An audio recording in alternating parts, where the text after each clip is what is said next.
what's this issue that you've got with our youth? They are growing up in this society, especially in America. They even have some form of Islamic education, but then later on, we find a lot of them are leaving Islam. What do you reckon? Why is that happening? So, Sheikh, first of all, in our country, our youth have many influences and many challenges. And one of the challenges that they have nowadays, perhaps more than the generations before us, is a challenge of even openly identifying as Muslims in specific areas. So what happens is that some of them are even huffaz, they have a good masjid structure, they perhaps even have an imam, but at the same time, they don't find themselves connected to any specific personality that can help lead them in their challenging times in their young age. So regardless if you're Muslim or not, every youngster goes through challenges. Right. Every youngster has their issues.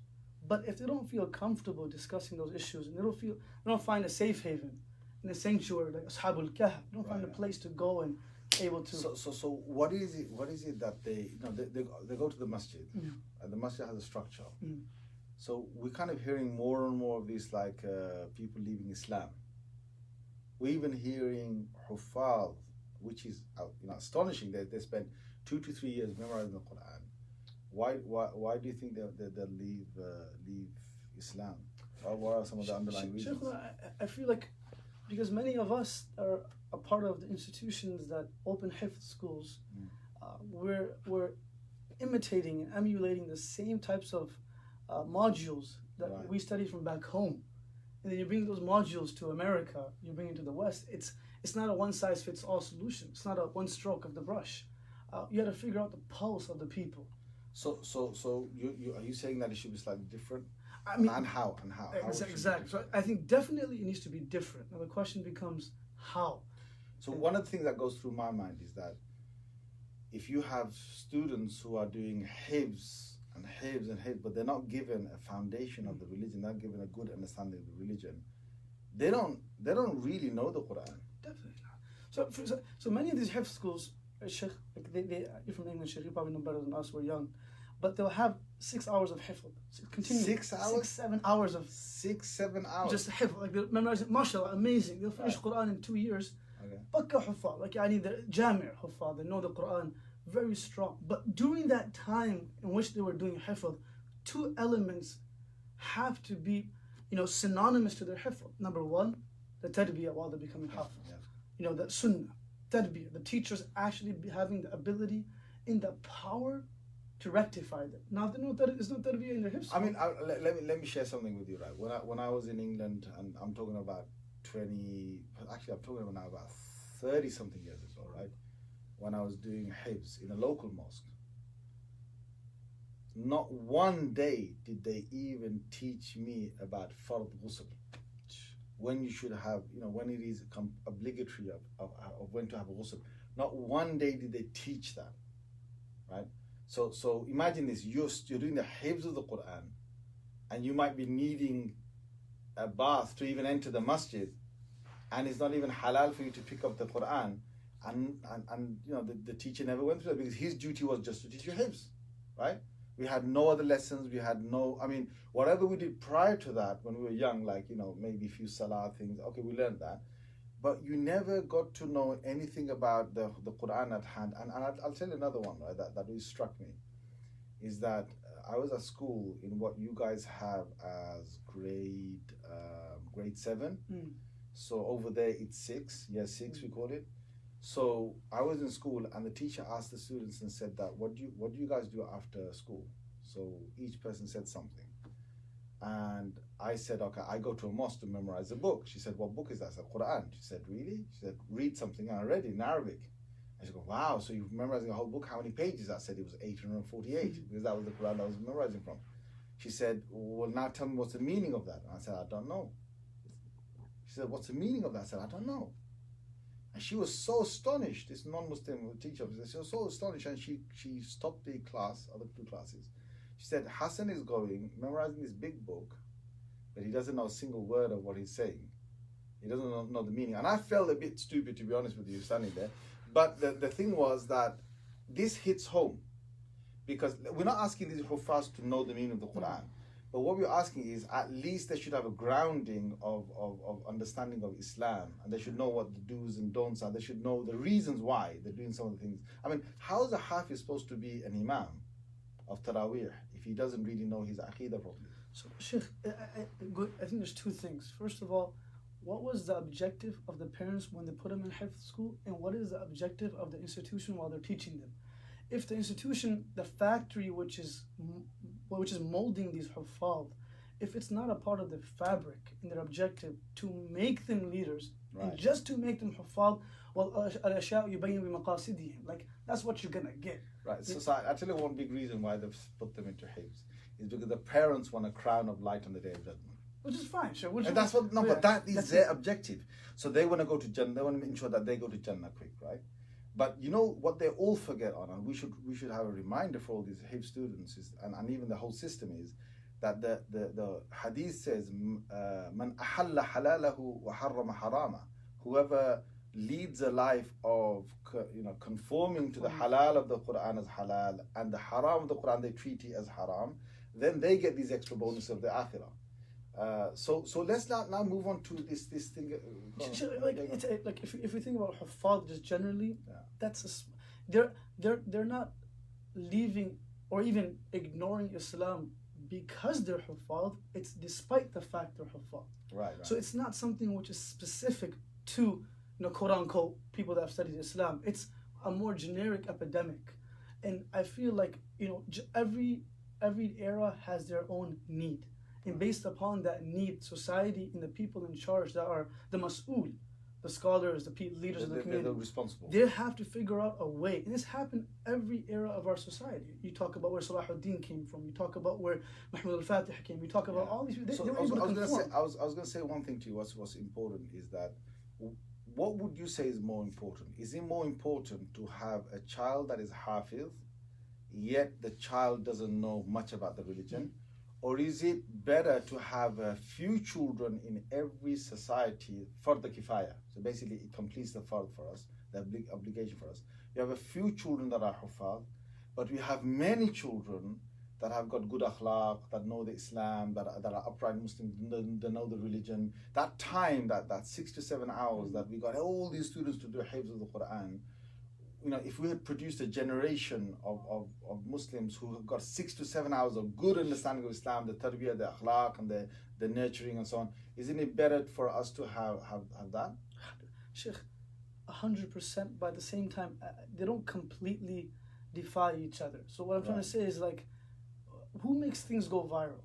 Because becoming a Hafiz in England, definitely, and also even in America, has become a viral trend. Right. Yes. It's become viral. Yes. So it's a trend now. So every person wants to make their son or daughter Hafiz. They made it, and it's a very good trend. It's a good trend to have. But now it was good till here. Now, for example, if a student is studying, he's doing an associate program, you're doing a good job. But now you have to do your bachelor's too. Right. And if you can't do your bachelor's, at least you know that I didn't do something. So what's happening now is, I think we have to create a new trend, and we have to make something new viral. And that thing is figuring out how every masjid or every community can have some form of makatib.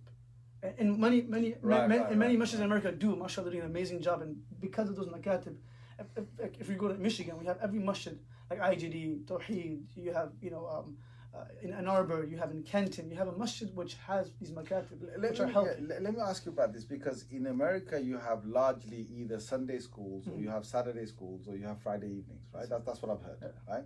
So whoever has Friday evenings, that's it, Friday evenings. Whoever has Saturday mornings, whoever Sunday mornings, Sunday mornings, right? That's all they have, yeah?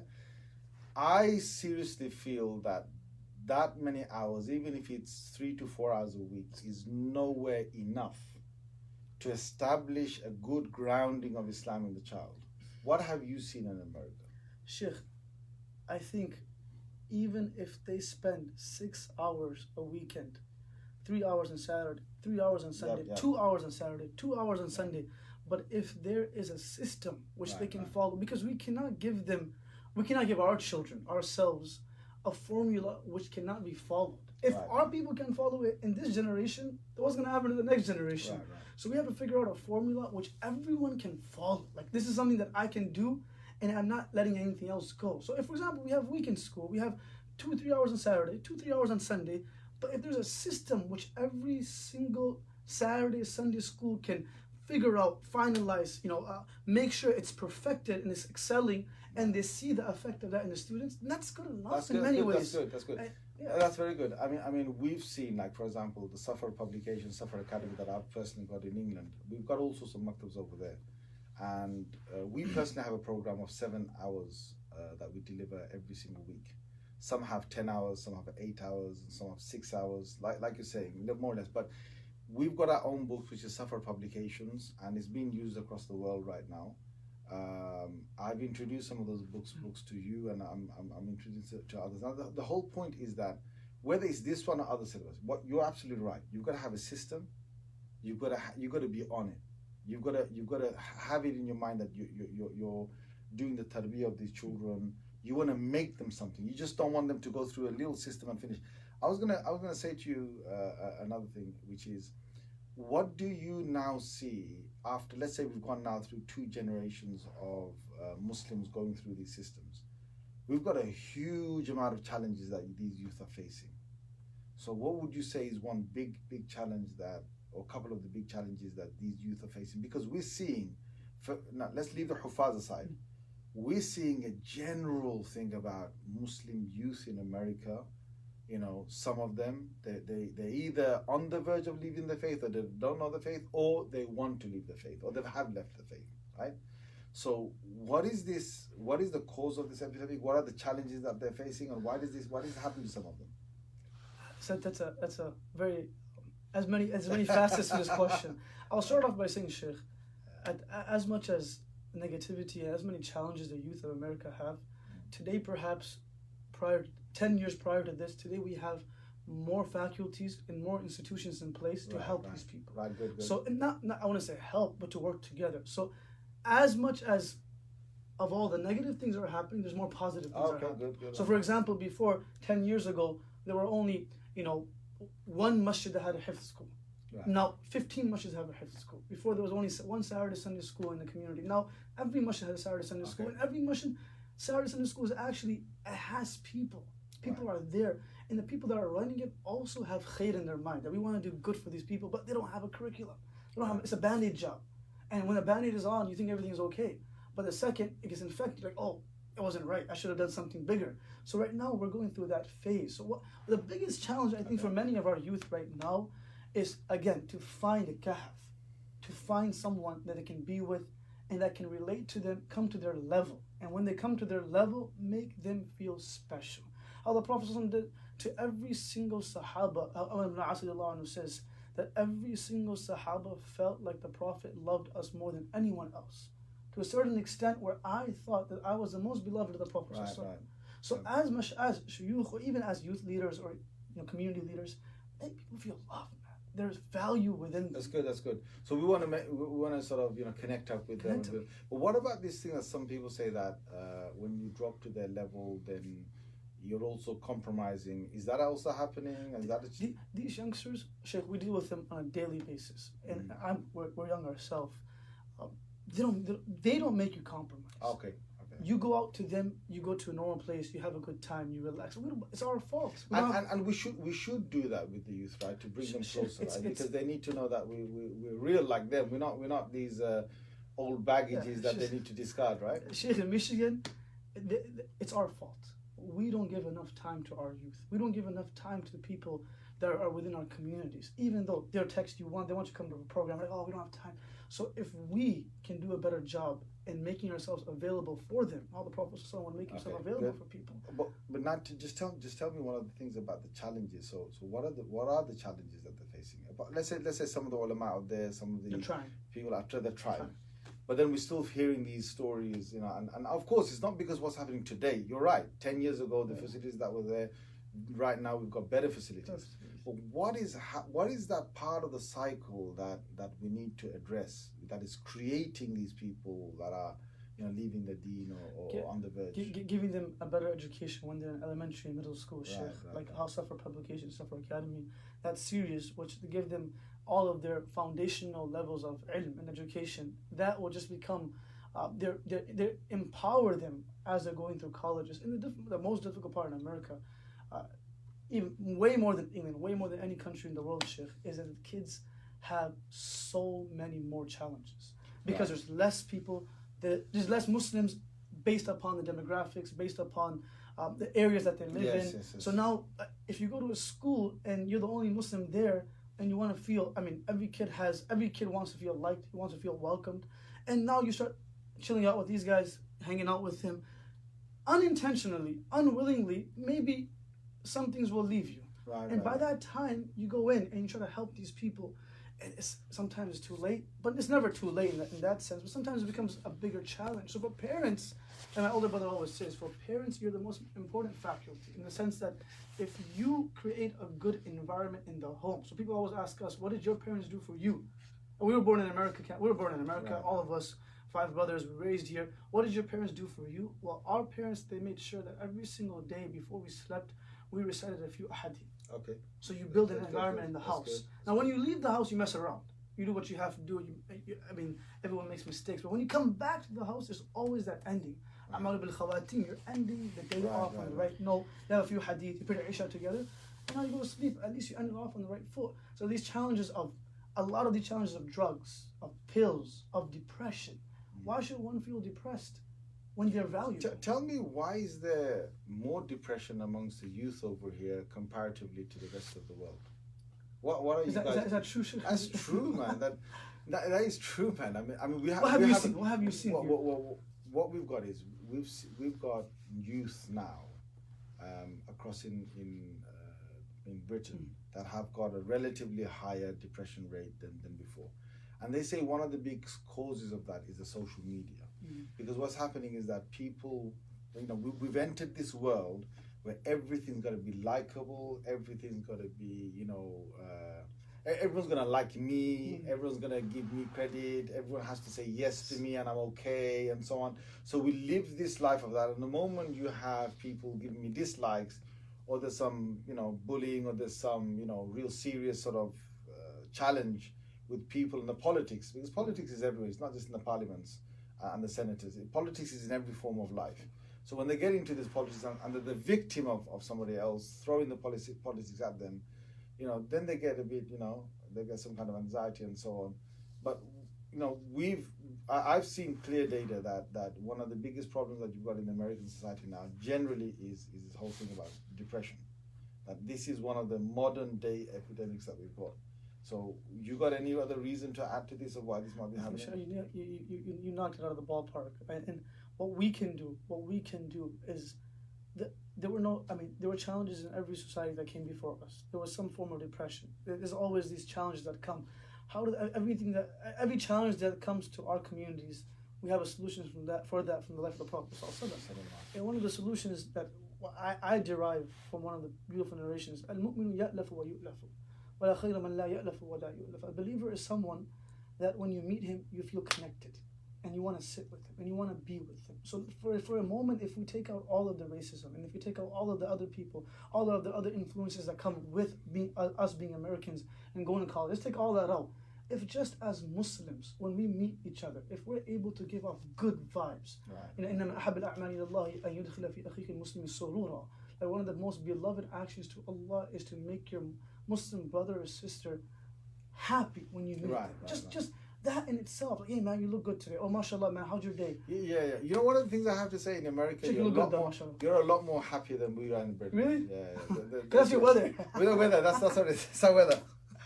It's true. Weather. It is our weather, and actually it's true, because when I travel outside of the country, if you look at any hot countries, because of the sun, it makes people want to come out. It makes people in a good mood. It makes people want to connect with one another. In America, you've got a lot much better weather than over there in Britain. But I can't say that for Michigan at the moment. You know what I'm saying? Taking back, let me ask you that. So in America, for example, we have our youth that are influenced with just their identity, like how to keep Islam, how to stay empowered by being Muslims, not just internally, but even to an extent externally. Being happy, saying you're Muslim, keeping your name the way it is. And what do you think? Because you guys are 50 years ahead of us in England, right? And you guys have been through this, and you guys, to a certain extent, have succeeded, right? To a certain, of course, there's always places where you can get better. but to a certain extent, you've gone through what we're going through today. So the wise person is a person that learns from others. So like, what can you tell us, the youngsters of our country, and anyone that's dealing with this? How can we, perhaps based upon your experiences, get past this?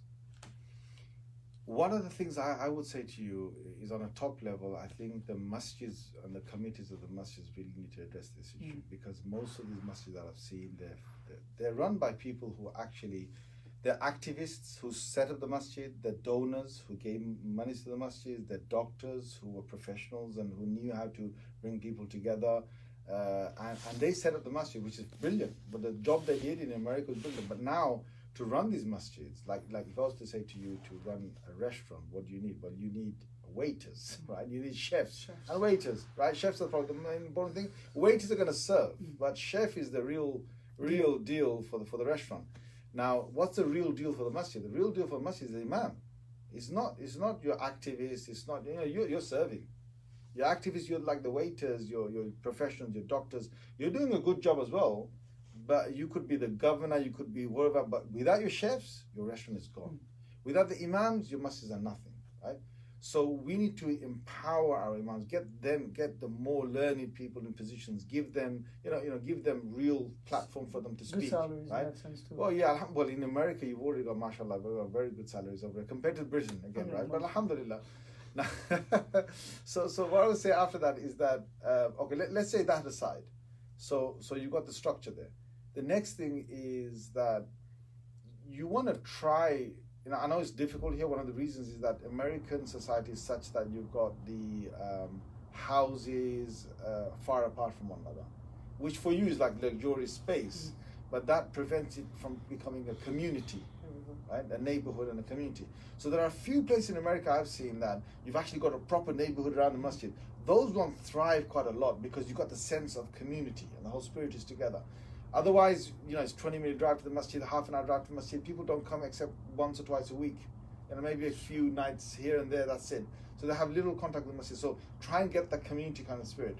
The other thing that I'm going to say to you is that if you can, on a really good level, I know you have these youth conferences, you have all that. What they really need is to go for, it would be brilliant if you can do this. Take them outside the country. Take them somewhere else in a third world country. Let them see life for what it really is. Let them come back and appreciate what life is. Because most of us in the West, especially in America, you got everything.